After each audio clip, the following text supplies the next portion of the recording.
In today's video, we're going to be going over some free software video games. Now, you might be wondering, why should I care about FOSS games?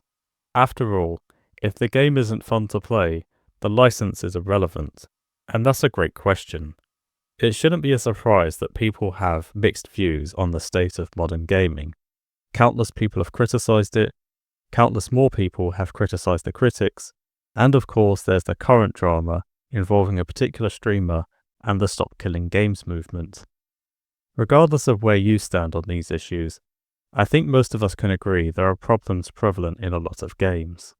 For instance, a lot of game studios don't bother porting games over to Linux.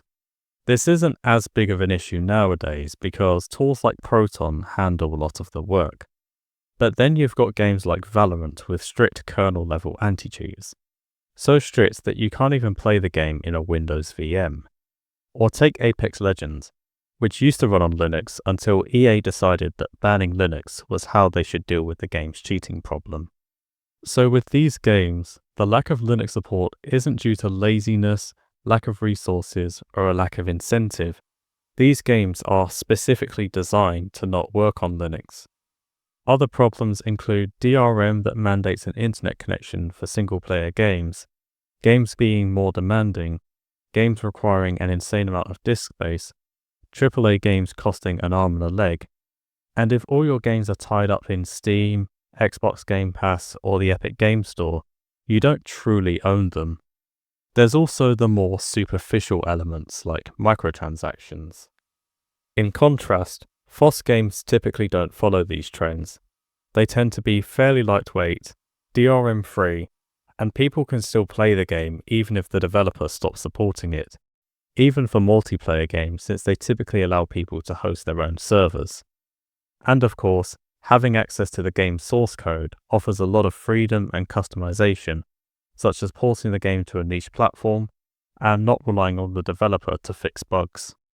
So why don't we take a look at some of these games? I'm not including source ports or FOSS launchers for proprietary games, like Prism Launcher or Sober. I'm also not going to include emulators, because while many emulators are free software, the games themselves are proprietary. I'm going to try to include games from different genres, instead of having 10 different versions of Solitaire and Chess. I'll try to include games you may not have heard of, and for the record, this list is completely subjective and not in any particular order. So if I don't include your favorite game, I'm not saying it's bad, it's more likely that I haven't heard of it or it's not my cup of tea. With that said, let's begin. The first game is Xonotic. There are quite a few FOSS arena shooters such as Open Arena and Assault Cube, but I'm only showcasing Xonotic because it looks a fair bit nicer. It sort of has an Unreal Tournament feel, and a lot of what I say about Xonotic also applies to Open Arena. This game has quite a few game modes such as Deathmatch, Freeze Tag, Capture the Flag, and Next Ball, which is basically just football. It has a good variety of weapons, maps, and customization options, such as Instagib. You can play offline against bots, or you can play online without an account. The second game is SuperTux Advance.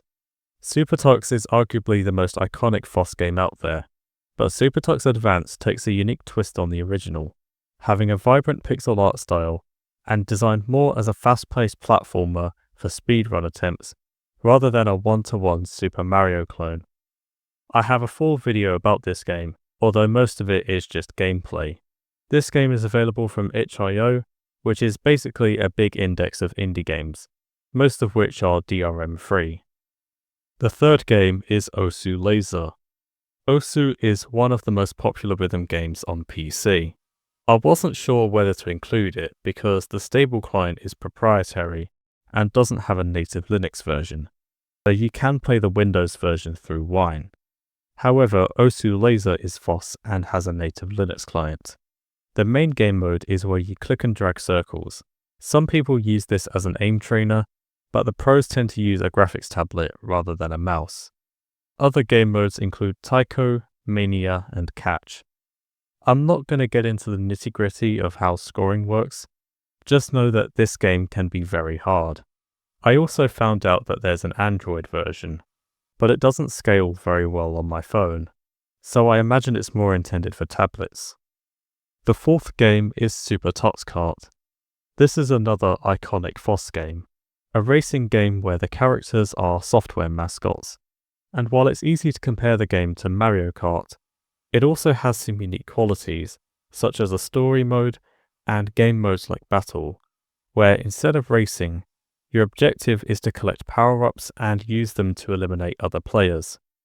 Since SuperTuxKart is one of the most notorious FOSS games, it's available on many different platforms. You're not just limited to Windows, Mac, Linux, and FreeBSD, it's also been ported to more niche operating systems like Haiku. And just like Osu Laser, there's an Android version. Here's a LAN party of my desktop, laptop, and phone, all playing SuperTuxKart. The fifth game is Luanti, formerly known as Minetest. A lot of people think this is just a Minecraft clone, and initially I thought the same because the blocking mechanics are very Minecraft-like. But much like Roblox, Luanti is more of a game platform rather than a game in and of itself. But don't let that throw you off. You don't have to be a developer to enjoy Luanti. Naturally, some games try to mimic the gameplay of Minecraft, with some people even modifying Minecraft texture packs so they work in Luanti. However, there are plenty of other games like The Queen's Gambit, Parkour, Subway Miner, Skyblock Zero, Glitch, Backrooms, Super Sam, and Jail Escape, so I think Luanti is definitely worth trying out. The sixth game is Taisei Project. This is a bullet hell game based on Touhou Project, though the devs specify that it's not based on a particular game in the franchise. I'm not too familiar with the lore of Touhou, but I think the characters are from the original games. This game has 6 stages and 4 difficulties, the hardest being named Lunatic because this game is so hard only a lunatic would play at that difficulty. This game is available from itch.io and it's available as a flat pack. Another thing worth noting is many FOSS games have a native Linux ARM port, so if you're using something like a Raspberry Pi for emulation, you can add some of these standalone games to the collection if you so desire. The seventh game is Celeste 64. Celeste is quite a well-known indie platform game, and while the original is proprietary, this game, which was made by the same team to commemorate the 6th anniversary, is FOSS, and I believe Celeste Classic is too. This game is essentially a mashup of Celeste and Super Mario 64. Much like Touhou, I haven't played the original Celeste, so I'm not too familiar with the lore. But what I find most impressive is the fact this game was made in a week, so I think it's worth giving it a go. The eighth game is Unciv. There are quite a few FOSS strategy games. The 2 most notorious are 0AD and Battle for Wesnoth, but I'm demonstrating Unciv because I'm more familiar with the mechanics of Sid Meier's Civilization, and Unciv is basically 2D Civilization. It would take way too long to explain everything, but essentially, you rule a civilization like Rome, China, or America. You progress your civilization through turns, and there are quite a few victory paths you can take: cultural, religious, scientific, etc. This game is also available for Android. I know I keep saying that, but as someone who doesn't play mobile games, it's cool to see examples that aren't just a quick dopamine hit or cash grab. And the final game is Rigs of Rods. I initially planned to talk about flight gear, but I'd suggest watching Denshi's video as he knows way more about aviation than I do. Rigs of Rods is a soft-body sandbox physics simulator, and it's a bit like BeamNG Drive, although this game came out a decade before. The graphics aren't as flashy, but at least you don't need a NASA supercomputer to run it.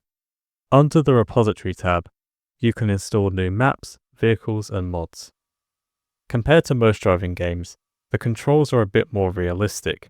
For example, instead of reversing with the brake, you have to put the car in gear and use the accelerator like you would in a real car. If you're using NixOS, you can add this line to your Nix configuration file, rebuild, and launch the game from the terminal.